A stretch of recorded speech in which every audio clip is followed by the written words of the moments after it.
இன்றைய முக்கிய செய்திகள்.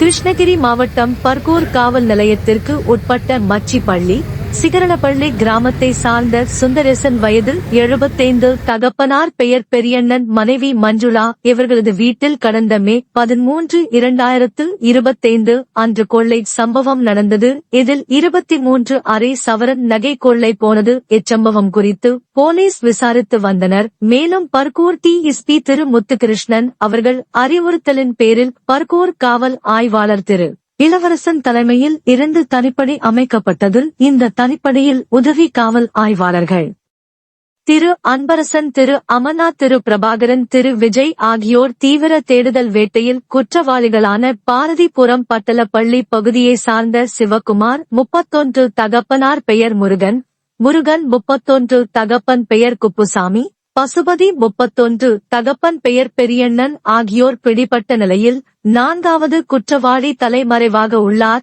இவர்களிடம் இருந்து 18 அரை சவரன் நகை காவல்துறையினர் பறிமுதல் செய்தனர். மற்றொரு குற்றவாளியை போலீசார் வலை வீசி தேடி வருகின்றனர். கைது செய்யப்பட்ட குற்றவாளிகளிடம் போலீசார் கிடுக்கு பிடி விசாரணை செய்ததில் இதற்கு மூளையாக செயல்பட்டது பசுபதி 31 என்பது தெரிய வந்தது. இவர் கொள்ளை நடந்த வீட்டின் உரிமையாளரின் மருமகன் என்பதும் விசாரணையில் தெரிய வந்தது. மேலும் குற்றவாளிகளை கைது செய்து நீதிமன்றத்தில் ஆஜர்படுத்தி சிறையில் அடைத்தனர். இந்த சம்பவம் பர்கூர் பகுதியில் பெரும் பரபரப்பை ஏற்படுத்தியுள்ளது. மேலும் பொதுமக்களும் சமூக ஆர்வலர்களும் பர்கூர் டிஎஸ்பி திரு முத்துகிருஷ்ணன் மற்றும் காவல் ஆய்வாளர் திரு இளவரசன், தனிப்படை உதவி காவல் ஆய்வாளர்களையும் வெகுவாக பாராட்டினர். சந்திக்கும் வரை உங்களுடன் என்றும் நீதி நியூஸ்.